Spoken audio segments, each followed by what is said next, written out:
Welcome to Foursquare, the digital video show that you can only find right here on Politico. My name is Eugene Daniels. We started this show because we wanted to have a fun, smart, original conversation about politics in this country. We wanted to take the fact that the four of us actually really get along, even when we disagree, to make it even more interesting and fun for you. But this isn't a country that's in a fun mood. It has been sad and scary and worrying for a lot of different people for a lot of different reasons. You deserve a show that takes all of that into account and takes it seriously. And that's what we hope we gave you today. 4 police officers involved in the arrest and subsequent death of a black man in police custody. He repeatedly can be heard saying, quote, "I can't breathe." Minneapolis police officers were approaching George Floyd. Former Minneapolis police officer Derek Chauvin has been charged by the Hennepin County Attorney's Office with murder and with manslaughter. George Floyd! George Floyd! George Floyd! George Floyd! George Floyd! You have to dominate. If you don't dominate, you're wasting your time. They're going to run over you. You're going to look like a bunch of jerks. America is founded upon the rule of law. It is the foundation of our prosperity, our freedom, and our very way of life. But where there is no law, there is no opportunity. Where there is no justice, there is no liberty. Is that your Bible? Joining me virtually are my very smart and wonderful colleagues, Laura Bourne-Lopez, Tim Alberta, and Ryan Lizza. Times of crisis, they can really show us what kind of leaders we have in Capitol Hill, the leaders that we have in the White House. Before I start asking you guys questions, though, I want to take a look at a mashup of times when presidents in this country have consoled a country in crisis. Today is a day for mourning and remembering. Nancy and I are pained to the core by the tragedy of the Shuttle Challenger. I ask all Americans tonight to pray for the people who have lost their lives, to pray for the families and the friends of the dead and the wounded. Terrorist attacks can shake the foundations of our biggest buildings, but they cannot touch the foundation of America. These acts shatter steel, but they cannot dent the steel of American resolve. When Trayvon Martin was first shot, I said that this could have been my son. Another way of saying that is Trayvon Martin could have been me 35 years ago. Ryan, I want to start with you as our most seasoned panelist, and as kind of our historian. How important is that role of consoler-in-chief to the presidency? You are supposed to think of that office as representing everyone. And so that's why the president is uniquely, historically, suited to be a unifier, right? Now, every president wins with their own faction, but once they govern, generally they've paid either a little bit lip service or beyond lip service to governing the whole country, even people who didn't support them. One of the many ways in which Trump is unique is that he sees himself as only governing the coalition that elected him. I mean, he's been clear about this for the last 3.5 years. I don't think it's a controversial or partisan statement to say that. You know, I know there are a lot of calls for Trump to change that. You know, it's not who he is. It's not what he's good at. It's an election year. The public just has to know that and decide whether they want to keep him around after November. Yeah, look, I think what I would add to that also is that what makes the American presidency pretty unique as an office is that you are both the head of government and the head of state, which is not the case in many other countries around the world. A big part of the reason that traditionally voters have looked for relatability and for character and for moral leadership in that office is because they are also the head of state. Somebody for whom not only lawmakers are and elected officials and bureaucrats are taking their cues, but everyday Americans are taking their cues, and not on governmental matters, but on cultural matters, on societal issues. That is the traditional role of the American president as the head of state. To Ryan's point earlier about it not being in Trump's DNA, I think that there is no evidence to even suggest that Trump wants to be the consoler in chief, or that he sees that as part of his role. We saw him saying this past week that MAGA, quote, MAGA loves the Black people, and also encouraging violence in a wide array of tweets, encouraging police power and excessive force. So this is something that he has been doing since the dawn of his career, all the way back to saying that the Central Park Five should be executed and then never apologizing for it. So from then till now, this is very much a part of who Trump is, and that is feeding and being a part of and trying to stoke racial divisions and also using it to his electoral benefit. We've all been used to a president doing this, right? Like and taking that space and kind of giving us a little socially distant because of COVID-19, universal hug, right, for the country. But with that space not being occupied by President Trump, I anticipated, and I think other people did, some other Democrat to kind of stand up at this time and play that role. But there hasn't been that case either. We've seen Joe Biden say something. We've seen President Barack Obama. Neither one of them are holding elected office at this point. And there's been no, Nancy Pelosi, Chuck Schumer, big press conference that we know that they can actually do and get some eyes on. House Democrats are trying to, and this speaks to your point, Eugene, they're trying to come up with a police reform package. But again, other than the Congressional Black Caucus and hearing from a number of House members who are also joining some protests, yes, there has not been any big demonstration. They talked about maybe marching from Capitol Hill to the White House or from Capitol Hill to the DOJ, and they haven't done that. And so I think that there clearly is a void there, and they're very aware of it.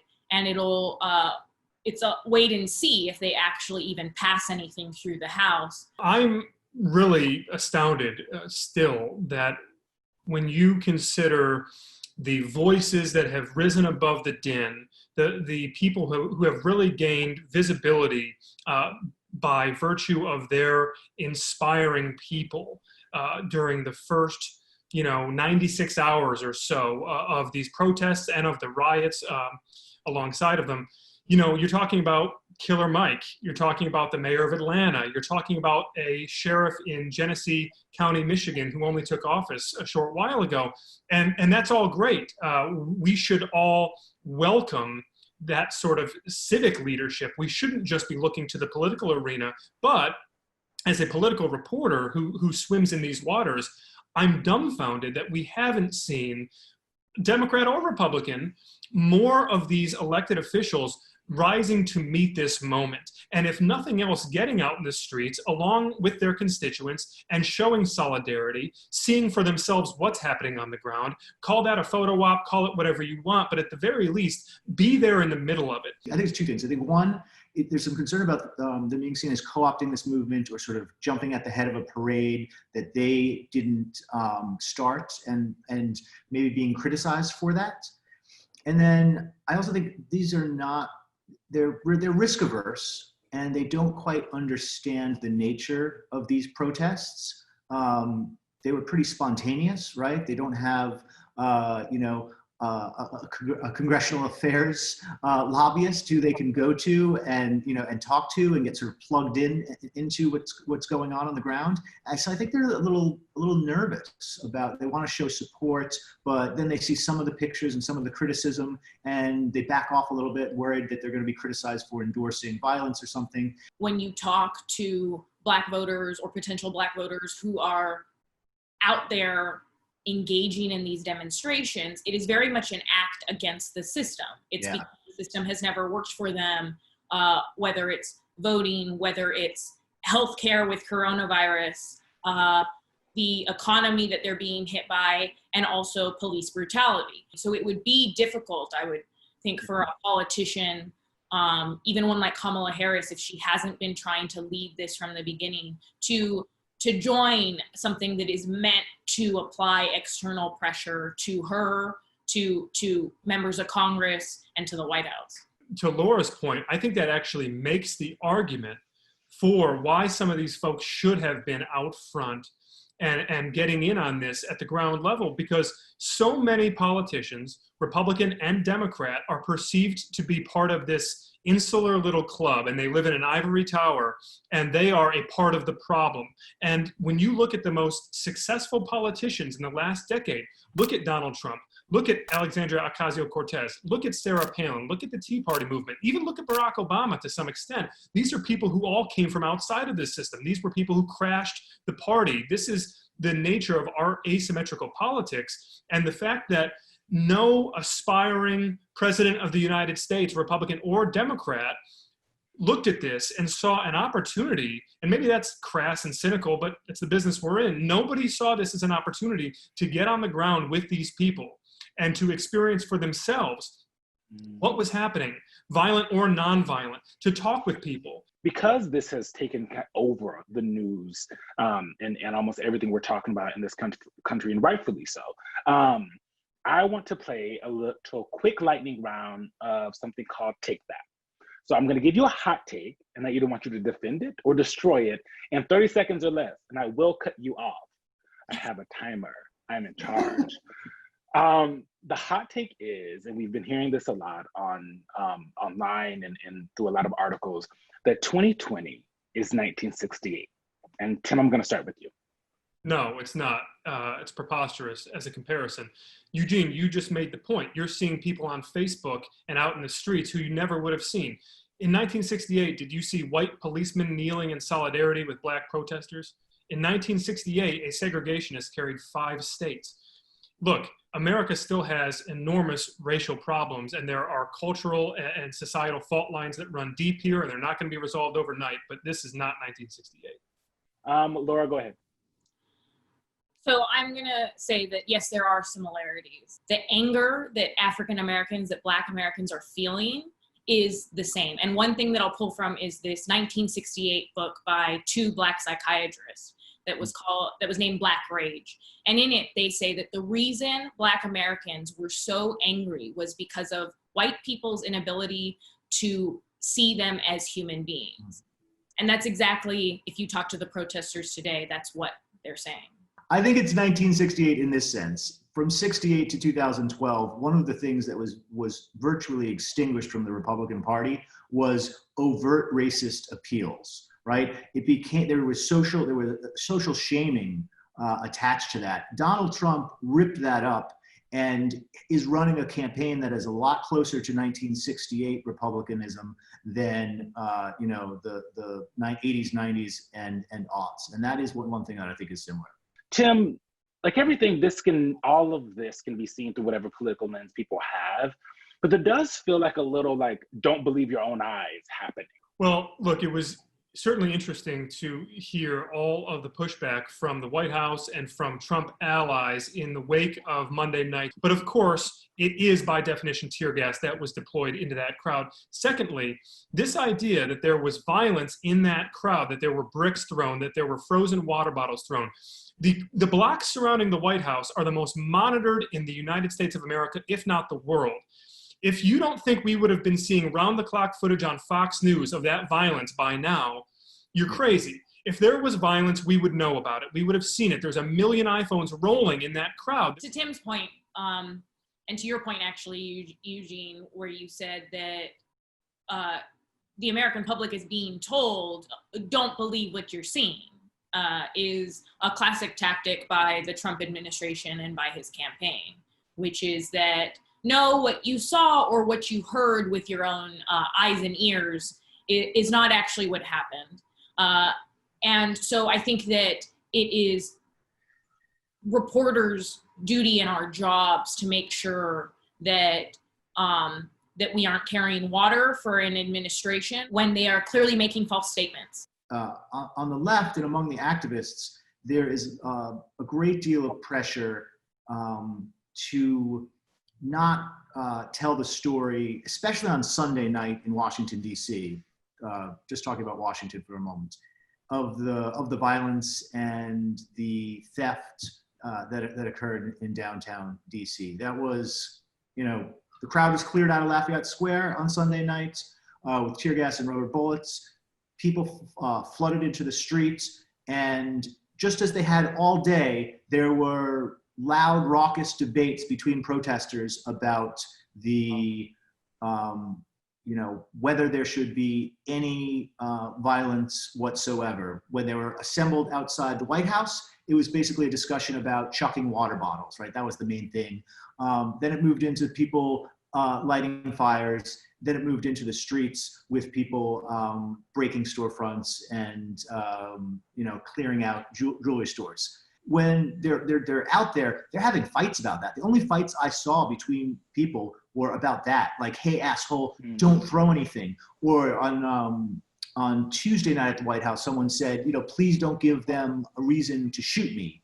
That was a discussion between two protesters. So that conversation is happening on the ground. I was really shocked to come back from that and then go on social media and see people yelling at me for talking about any of the violence. So I think that's one way where the left is kind of pushing out, is trying to cleanse the movement of some of those bad images. But by far, the worst case of this that I've seen this week is the way that the Trump administration tried to memory hole the fact that they used tear gas so he could have the photo op at St. John's. The conflating is intentional and it's strategic. And if you are to eliminate the distinction between peaceful protesters and violent rioters, then suddenly you are able to excuse any action taken by the state to deal with that. Because there has been so much news that we have kind of missed because we've been talking about this as a country. What is some of the big news for you guys that has slipped through the cracks? Laura, I will start with you. We saw this week there was the biggest primary election day since Super Tuesday, and so many of these states are trying to find some form of vote by mail, whether it's no excuse absentee or sending mail ballots to their voters. But one element of that is, the voter suppression that could be occurring in vote by mail. So in a place like Georgia, I was talking to an organizer who said that absentee ballots still have yet to reach thousands of voters. Some stamps aren't included. So it adds this whole other element, this whole other step of having to make sure that people's voices are being heard. Some of us need sports to keep our sanity, our equilibrium. And it looks like we're going to get the NBA back next month, which is good news. We're going to have a condensed end to the season and then some play-in games for the playoffs. And it's going to go through early October, I think, which is great. But Major League Baseball, they did it in '94 with the strike. They drove away fans for years after, and they're going to do it again. It looks like the players and the owners are not going to get a deal done. I hope I'm wrong on this, but if they don't, boy, oh boy, Major League Baseball is just digging its own grave. All right, I am going to talk about politics because I do think one of the missing stories this week is Biden's consistent growing lead against Donald Trump and the possibility that we might be looking at a wave election. I know there's so much among Democrats, they're afraid to say that out loud because there's so much fear about 2016 and the belief that Hillary Clinton couldn't lose. But Biden's lead is far beyond where Hillary Clinton's was at this point, and it has been ticking up. And Trump is underwater he's down in a number of the key swing states. And I think it's worth thinking about that the weakness of Trump, that may actually be true, and that we may be seeing just a continuation of what happened in 2018, and that's right now the sort of where things are headed. Race relations aren't new to this country. The disconnect between the lived experience and people not understanding it aren't new.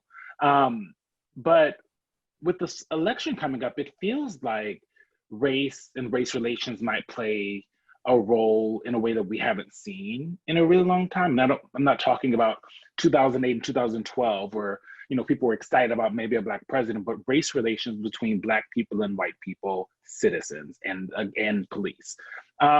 We got a new poll from Monmouth University this week. And I think for me, the most interesting thing that was in there was 35% of independents say race will be a major factor in the decision. Laura, this is one poll, obviously, But overall, people also trust Vice President Joe Biden more than President Donald Trump on handling race relations. I mean, I would just say, push back a little on the premise, which is that in 2016, race was a big factor in Trump's election. His politics of white grievance, his attacks on immigrants, specifically Mexicans, was a huge part of rallying his base. And he did that again in the lead up to 2018 to try to help Republicans win during the midterms. And that backfired. Democrats did better in white suburban areas. And part of when I went to those places, like in Texas, where they flipped some House seats, was a frustration by white women and an anger and an upset about Trump's separation of children at the border.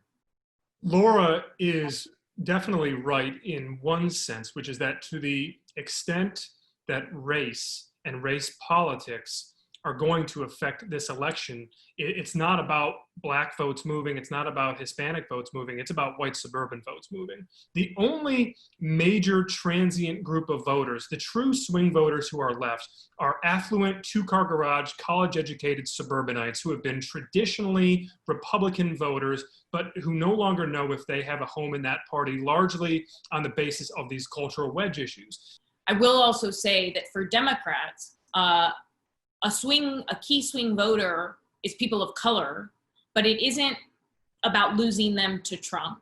It's about whether or not they just don't turn out. So it's about whether or not they feel ambivalent about Biden and about the Democratic Party because their concerns are not answered. And they decide that in states like Michigan and Wisconsin and potentially Arizona, this system isn't working. I'm not going to go to the polls. We thought that impeachment a few months ago was going to be the biggest issue in 2020. Up until last week, we thought that the pandemic was going to define this election.